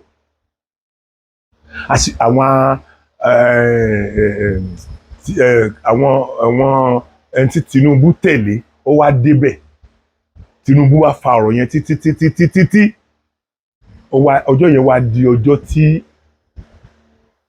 wọ́n fi ń fún wa lọ́lùdé láti lè máa rántí dáadáa pé òní ni ọjọ́ àyájọ́ tí lágbájá tó di olórí orílẹ̀-èdè yìí ṣùgbọ́n tí wọn ò jẹ́ kó rí ṣe. ẹ̀yin ọmọ bàbá wa Abíọ́lá ojú òní tì yín o ẹ̀yin ọmọ bàbá wa Abíọ́lá ojú òní tì yín o àfi kẹ́ ẹ jáde kẹ́ ẹ tètè wá jẹ́ káyé ó mọ̀ pé yín o ẹ mọ̀ nípa tíyàwó bàbá yín ń sọ yìí o torí ẹ̀yin náà dákẹ́ àgbúrò yín o àfi kẹ́ ẹ tètè jáde ń sìn gbogbo ẹ̀yin fámílì Abíọ́lá ẹ tètè pàápàá jùlọ ẹ̀yin ọmọ tí Abíọ́lá bí torí kọ́mọ̀ jẹ́ pé iṣọ́ lọ́rọ́kùnrin tí yín náà máa fi dúpẹ́ o pé wọ́n recognize bàbá yín Aṣíwájú Bọ́lá Ahmed ló fight fún o so bọ́ wá jẹ́ pé Aṣíwájú Bọ́lá Ahmed lẹ́yìn náà fẹ́ gbógun tì ẹ jẹ́ àmọ́ o ẹ má jáde láti sọ o ṣùgbọ́n tí kì í bá ṣe pé ẹjọ́ mọ̀ sí nǹkan tí àwọn onítìrí àǹkó onídìrí àǹkó yìí ṣe tí kì í ṣe pé ẹjọ́ mọ̀ sí ẹ̀yin fámílì Abíọ́lá ẹ jáde kẹ́ ẹ dìná ìpẹ́ ẹ̀ máa ń pa ẹ o àwọn ọmọ kan wà nínú àwọn bàbá tá à ń gbé ṣépè yìí irú Ìyábọ̀ Ọbásanjọ́ gbogbo alamọ Ìyábọ̀ Ọbásanjọ́ pé kì í sọ̀pọ́ọ̀tì bàbá ẹ̀ torí wọ́n mọ irú èèyàn tí bàbá wọn jẹ́ irú àwọn yẹn tá a bá ń gbọ́ Ọbásanjọ́ ṣépè èpè ò lè múrú yẹn àti irú àwọn ọmọ bẹ́ẹ̀ tó bá tán wà ní ọmọ Ọbásanjọ́ èpè yẹn ò lè mú wọn torí wọn ò sọ̀pọ́ọ̀tì nǹkan tí bàbá wọn ṣe ẹ mọ iye ìgbà tí Ìyábọ̀ Ọbásanjọ́ ti jáde tó ti condemn nǹkan tí bàbá yẹn ṣe publicly irú àwọn èèyàn yẹn kẹ́nìkan wá sọ wípé irú àwọn yẹn ò ní sórí ire lálẹ́, kẹ́nìkan wá sọ pé irú àwọn yẹn máa bímọ ọmọ wọn fẹ́ di nǹkan kan ní orílẹ̀-èdè yìí tàbí lórílẹ̀-èdè Yorùbá níjọ́ iwájú, àtàwọn èèyàn wá ní sọ ipa tó ti kó sẹ́yìn. Abájọ ìgbúrú ọmọ bàbá Adébánjọ kan rí pé ẹyọ kan rèé pé kí n tiẹ̀ gbúrú kódà kí n tiẹ̀ gbọ́ pé ṣé bọ́ ọmọ bàbá Adébánjọ ní ń gbá tébù tẹ́nísì yẹn ń gbọ́ rí téèyàn bá ń yọ́lẹ̀ dà ohun abẹ́nú ọmọ yọ̀ ṣe. Lẹ́yìn Ìyábọ̀ ẹ̀ tó dárúkọ ọmọ Ọbásanjọ́ mi tẹ́ẹ̀mọ̀ ẹ dárúkọ ẹ̀ náà at least ibi Ọbásanjọ́ ṣe olórí orílẹ̀-èdè ilẹ̀ mẹ́ta ó ṣàyẹ káwọn ọmọ rẹ̀ kan náà ká ti lè tọ́ka sáwọn ọmọ rẹ̀ kan náà pé gbogbo ohun tó ti ẹ̀rí accumulate yẹn o ọ̀nà lórí àwọn ọmọ yóò fi sọ wọ́n déèyàn ẹ dákọ̀. Gbogbo àìní náà la wà láyé ńgbà táwọn ọmọ wọn sọ wípé àwọn ìyá àwọn ló rá wọn nílé ìwé, so kí ló wá burú jù yẹn lọ?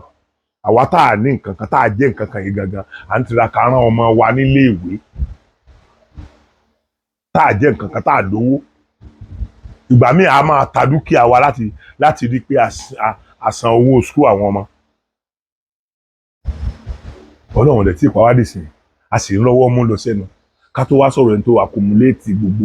gbogbo ṣe bí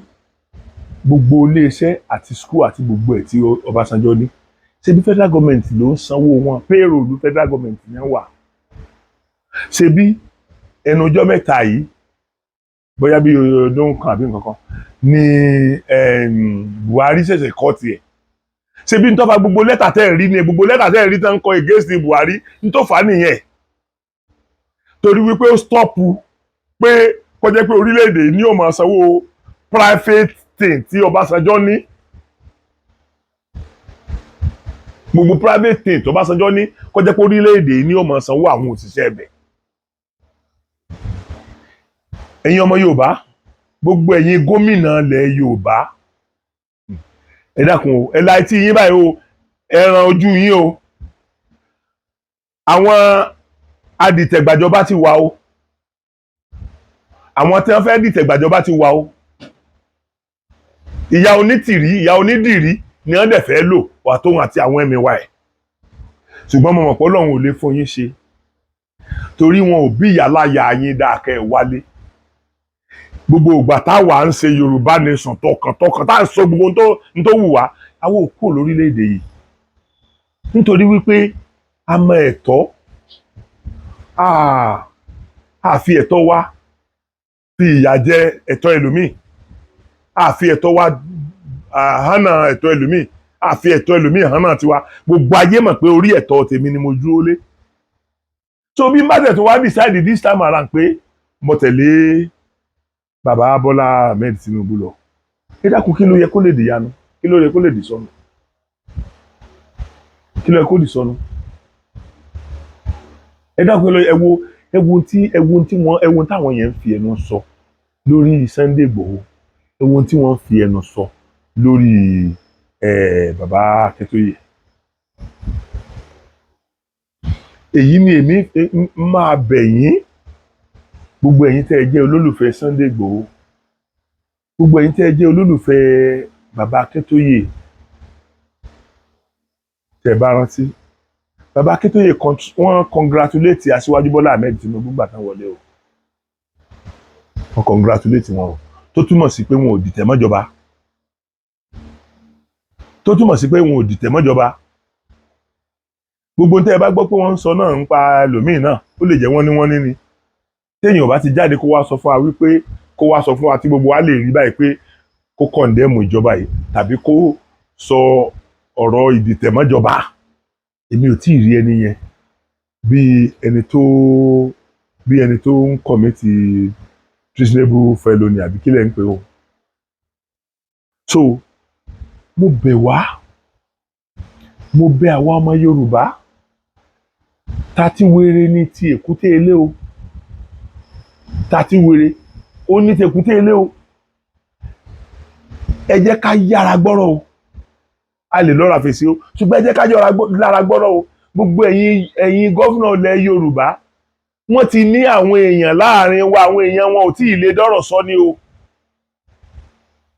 Tí wọn ò bá láwọn èèyàn láàrin wa, káwọn kan láyà káwọn láwọn fẹ́ lọ gba, àwọn fẹ́ lọ kílèmù lọ́dọ̀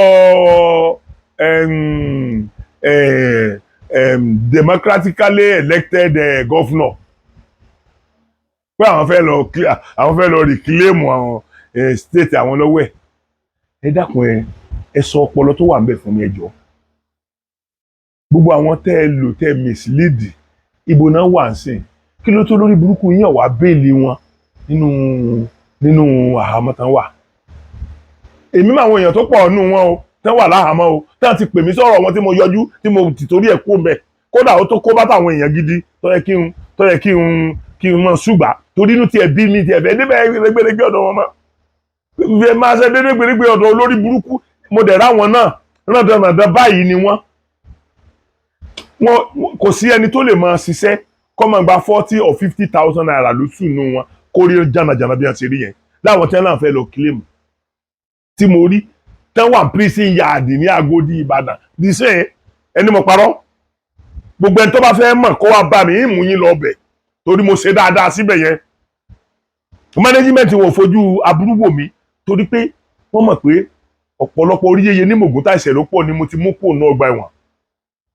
Ọ̀pọ̀lọpọ̀ ẹlòmíràn mo tó ti mú kúrò mi ò kàn gbé mọ́ nítorí pé ríṣẹ̀ tí mi ò fi gbé ni pé mi ò fẹ́ kẹ́ rí pé àbí àwọn ó tó ń fẹ́ ká àwọn Yorùbá Nation máa fún un lówó. No, ẹ mọ́ fún mi. Àwọn tó ń fún mi ń fún mi. Àwọn tó ń fún mi láàrin àwọn tó ń fún mi tẹ́lẹ̀ wọ́n sì ń fún mi dìsìn. Wọ́n tó bá fẹ́ kú lọ kú wàhálà ti ẹnìyẹn kò kàn mí. Ní tí mo kàn ń pe àkíyèsí àwọn gọ́fúnà wa sí ni pé ẹ tètè pé àwọn security group tá a ní nílẹ̀ Yorùbá. Ẹ pé àwọn security group tá a ní nílẹ̀ Yorùbá. Tí ó bá sí ikú ilé tó dé ò lè pa ní o. Ntọ́ bá sì mú afọ́jú wọ inú ìlú wa tó wá ń nàka sí sàárè tó ń nàka sí sàárè àfà pé sàárè tó wà mẹ́yẹn sàárè àfà ni tó lè jẹ́ afọ́jú ni ṣé àpò ó ti lọ́wọ́ onílé nínú ó ti lọ́wọ́ onílé nínú nìyẹn o. Àwọn èèyàn yìí ẹ má jẹ́ ká gbìmọ̀ ẹranko gíngín o. Ẹ má jẹ́ ká gbìmọ̀ ẹranko gíngín o. Ẹranko gidi ni wọ́n o. Gbogbo ohun tí èèyàn lè fi pa ẹranko ní kẹ́ ẹ jẹ́ kó dání o. Mi ní kẹ́ẹ̀dì kankan lọ́jà. Ṣùgbọ́n ẹ dìfẹ́ǹdì gbogbo wa gbọ́dọ̀ dìfẹ́ǹdì mandate yìí. Ìwọ tó bá mi sọ kí n má dìfẹ́ǹdì mandate yìí ó parẹ́ máa yé lára ni. Tí wọ́n bá ní dìfẹ́ǹdì fi ṣe tiẹ̀ má dìfẹ́ǹdì. Ọ̀rọ̀ ìgbà àfẹ́kàn tẹ́lẹ̀ òṣùwọ̀n bá wa participate inú ẹ̀ ni ó dìbò fún wa náà. So mo ṣe wá lè bẹ̀ẹ́ mi bẹ́ẹ̀ anybody mi ní kí gbogbo mi ní kẹ́ni tó ń ṣe Yorùbá Nation kú òǹbẹ̀ o. Mi ò sọ bẹ́ẹ̀ o. Torí àwọn olóṣèlú wọn ò pè mí ńgbà tí mo wà ní Yorùbá Nation pé kí n máa bá sọ́dọ̀ àwọn. Fúnra mi mo kú òǹbẹ̀ tí mo wá sí bí Yorùbá Nation. Fúnra ara mi náà ni mo padà fi ẹsẹ̀ ara mi kúrò ní Yorùbá Nation nígbà tí mo rí wípé mi ò ní jẹ́ onífáàkì kìtàn tí kira rẹ̀ mọ́fá. Mi ò ní títorí mò ń jà fún Yorùbá Nation kí n wá gbé ìjọba kí n sọ̀nà bí ìjọba ó ṣe bọ́ sí ọwọ́ àwọn tí mo fẹ́ títorí ẹ̀ kúrò ní Nàìjíríà. Àbọ̀mọ̀ ìyá mi Làtíkù sọmọ ìyá tiẹ̀ ní ìwọ Yorùbá ìwọ tó pẹ́rẹ́ Yorùbá sọmọ ìyá rẹ̀ Làtíkù. Kúkú jẹ́ ká mọ̀ bóyá àwọn Fúlàní wà náà tó bá yẹ ẹ̀sùn jẹ́ ká mọ̀. Sọmọ ìyá ẹ̀ Làtíkù sọmọ ìyá ẹ̀ lóbi. Ẹ wo táwọn òbí fojú wa rí ní Lagos State. Tí ò bá jẹ́ àpapọ̀ ọmọ Yorùbá káàkiri gbogbo àgbáyé ṣé resort tari Lagos State yẹn lórí ọ̀rọ̀ governorship la máa rí. So ẹ má jà fojú kéré tó wà lẹ́yìn o. Kálukú wa ó múra o. Kálukú àwọn ìyá onídìrí náà tó ń lò báyìí o àti group ẹ̀ náà tó ń lò tí wọ́n fẹ́ fi gba ìjọba lọ́wọ́ Asiwaju Bola Ahmed'S Tinubu nítorí wọ́n fẹ́ gba òmìnira ilẹ̀ Yorùbá o. Wọ́n fẹ́ gba òmìnira ìlú wọn torí téèyàn bá yọ lórí burúkú ò ní jókòó sí ibi tó jókòó sí yẹ lókè òkun kó máa sọ̀kò ìbànújẹ́ sínú ilé. Ó ti yọ lórí burúkú ni. mo ti èmi ẹ rí i pé èmi ni mò ń pè wá pé tí mo tún ń bẹ̀bẹ̀ pé ìyá kí ló ń korúkọ ẹ̀ ìyá onídìrí ẹ má bú mọ́ kíní kan ẹ má bú mọ́ èmi mo tún sọ tí ò yẹ kí n sọ mò ń pè wá padà pé kí gbogbo wa tó fi mọ̀ ṣọ̀kan bá a ti rí ẹni tí ò tẹ̀lé wa tó jẹ́ pé Yorùbá ni ìsànní ń tẹ̀lé tó bá pẹ́ tó bá yá ó náà ó rí rísìn tó fi yẹ kí akọ́kọ́ ìtọ́tẹ̀ wá lọ́wọ́ ìtọ́ fi yẹ ká kọ́kọ́ dì mú ná bá tiẹ̀ máa tún wá jà fún òmìnira Yorùbá lọ́jọ́ iwájú pé èyí tó sì kọ́kọ́ tẹ̀ wá Yorùbá lọ́wọ́ yìí ká kọ́kọ́ dì mú ná lẹ́yìn tó bá mọnú rò ṣùgbọ́n mi ò lè bá wa wí bóyá màálùú tí ọ̀pọ̀lọpọ̀ wa ń jẹ yẹn ẹ mọ̀ pé àwọn Fúlàní máa ń bá màálùú sùn bóyá àtọ̀ Fúlàní yẹn ó ti yí mọ́ ẹran tẹ́lòmíì jẹ tí wọn ò fi lè dánú rò mọ́ tí wọ́n fi bìlíf pé àwọn máa bà ilé bàbá àwọn jẹ́ ni nítorí àwọn fẹ́ tún lè ṣe àwọn máa kọ́kọ́ balẹ̀ jẹ́ náà. So mo rọ̀ wá ẹ̀yin Yorùbá ẹ mọ́ wòran o àwọn ìyá onídìrí wọn dẹ̀yìn lẹ́yìn iṣẹ́ wọn o wọ́n fẹ́ wó ìjọba ìmọ̀ wa lọ́wọ́ ìjọba eléyìí ò dẹ̀ lè wó o inú mi dùn pé àwọn Yorùbá nation the other side wà láìsàn kì í ṣe nítorí ọ̀rọ̀ tí bàbá Gbàgede mọ́ sọ nìkan ọ̀pọ̀lọpọ̀ àwọn èèyàn ní ń bá mi sọ̀rọ̀ tí mo ti mọ ibi tán fì sí kì í dẹ̀ ṣe pé ibi tán fì sí yẹn náà ìmọ̀ ni wọ́n ní débẹ̀ wọ́n ní máa wí pé òkè àwọn sáti mú nǹkan kan dání láti máa wá nǹkan kan káwọn kọ́kọ́ di nǹkan kan mú kì í ṣe kọ́wọ́ àwọn wà lófo káwọn máa wá rọ́ káàkiri just simple analysis yẹn nìyẹn wà á kọ́kọ́ mú nǹkan kan dání kó tó máa wá mí nà nígbà tó o ti mú nǹkan dání ó máa wá ètò bẹ́tà ẹ̀ ṣùgbọ́n ò mú nǹkan kan dání ó kàn ń sórí burúkú káàkiri èmi bẹ̀ ẹ̀yin Yorùbá nation tẹ́ ẹ wà ní sáìdì àwọn bàbá Akíntóyè mo bẹ̀ wá ọmọ Yorùbá jọ ní gbogbo wa o mo dẹ̀ mọ́ tó dọ́dún gbogbo wa nígbà tí mo wà mẹ́yẹn o eré mọ níwọ̀n àṣàgà o ẹ jẹ́ ká bínú mọ níwọ̀n o ẹ jẹ́ ká ro ọ̀rọ̀ mọ níwọ̀n o ẹ jẹ́ ká gbèsè ti nǹkan tí ó máa jáde lẹ́nu wa o gbogbo táwọn ọmọ yín tí máa ń ṣépè tí máa ń sọ oríṣiríṣi tí máa ń bú ọba tí máa ń bújòyè tí wọ́n bá sọ ń sìn tàbí tí wọ́n bá ṣe é sìn ìdìtẹ̀ májọba ni ó padà já sí o ẹ má jẹ́ wọ́n forí tiwa tẹ́lẹ̀ àgbo o ẹ bá àwọn èèyàn tó ń tẹ̀lé yín sọ̀rọ̀ bẹ́ẹ̀ yín ṣe rọra ń wà lẹ́gbẹ́ jẹ́gẹ́dẹ́ yẹn ni kẹ́ ẹ máa wà o ẹ bẹ́ẹ̀ nìkan kan jà èrò ọkàn yín ńlẹ̀ dì mú mi ò sì bá yín wí mi ò ní ẹ̀ ní ráìtì sí opinion yín bẹ́ẹ̀ yín náà ò lè sọ pé mi ò ní ráìtì sí opinion mi bí tó bá wù kálukú ló lè belong sí ṣùgbọ́n kẹ́nìkan wá belong síbi kan kó wá ní wàá bàbẹ̀ kan jẹ́ ó ò lè bàbẹ̀ jẹ́ ibi tí wọ́n ń lọ ni kó wọ́n náà bó ti débẹ̀ mọ́ bàbí tẹ́nìkan wà jẹ́ ìwọ ṣe fẹ́ ya aládàáni kan ṣe jẹ bẹ́ẹ̀ yẹn ìwọ ò fẹ́ ibì kan ló fẹ́ kò dẹ̀ sẹ́ni tó ní ọmọ dùn ibi tó fẹ́ ọwá ni ó kọ́kọ́ ba ibi tó ti kú tàbí tó ti ń bẹ̀ yẹn ó fẹ́ bá bẹ̀ jẹ́ sọ máa lè ní ẹni àbò lórí burúkú ni ẹ irú ètò àwọn ìyá onídìrí ṣe yẹn kò wọ́ tẹ ẹ lè dìtẹ̀ gbàjọba lọ́wọ́ wa tẹ ẹ bá fẹ́ díje gbàjọba lọ́wọ́ wa tó bá jẹ́ pé lóòótọ́ nìyí tí ìyá onídìrí kì í bá ṣe ọmọ àlè ẹ jẹ́ kan wálé àwọn èèyàn yín oríṣiríṣi ti pè mí tí wọ́n ń threaten èmi kọjá ẹni tí wọ́n lè threaten mo kọjá ẹni tí èèyàn lè mọ threaten mo kọjá ẹni tí èèyàn lè mọ threaten tó ti yẹn gbogbo à ń sẹ́ni mi ò ṣe mọ̀ pé béèyàn bá pè mí tó bá sọ tí ò dáa mo sáà ní nọ́mbà tó wọ́n fi pè mí lọ́wọ́ èmi ọ̀rẹ́dì àti bẹ́ẹ̀ nìbọ̀dì ṣẹjọ́ nítorí pé mo mọ̀ pé àgbá òfìfo nìyí tẹ́ ẹ̀ kàn dún látẹ́ àgbá òfìfo nìyí tó ń dún torí kò sómi inú ẹ̀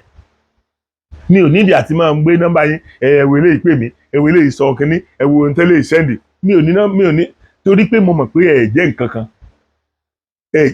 tírú Aṣíwájú Bọ́lá Ahmed tàbí irú Olúọmọ yẹn bá sọ̀rọ̀ nípa mi sìn tàbí irú àwọn olóṣèlú kọ̀ọ̀kan míì tàbí irú àwọn èèyàn míì ní diaspora yẹn tí mo mọ̀ wọ́n lọ́pọlọ tán bá sọ̀rọ̀ nípa mi mo lè ní second thought lórí ẹ̀. Lọ́la àwọn èèyàn kan wà ní diaspora yẹn tó jẹ́ pé òbí wọn ò ní fojú sunkún wọn, àwọn náà ò ní fojú sunkún wọn mọ́. Àwọn ọ̀pọ̀lọpọ̀ nínú wọn ò bùn mi lówó, wọn fún mi ní kọ́bọ̀dì inú ọ̀pọ̀lọpọ̀ náà tí mò ń sọ yóò fún mi ní kọ́bọ̀dì o. Wàá tẹ̀ láwọn kan nítorí pé wọ́n fún mi lówó bóyá nítorí ẹ̀ ni mo fi ṣe. Àwọn kan wà nínú wọn tí ò fún mi ní kọ́bọ̀dì o. Ṣùgbọ́n ọ̀rọ̀ ẹnu wọn láti ọdún tí mo ti ń gbọ́ ọ̀rọ̀ ẹnu wọn yìí sọ̀rọ̀ kò wà satanic. Ọ̀rọ̀ ẹnu wọn wà satanic. Mo bẹ̀ wá, ojú ò ní tì wá. Ẹ dákun, mi ò ní sinmi nígbà kankan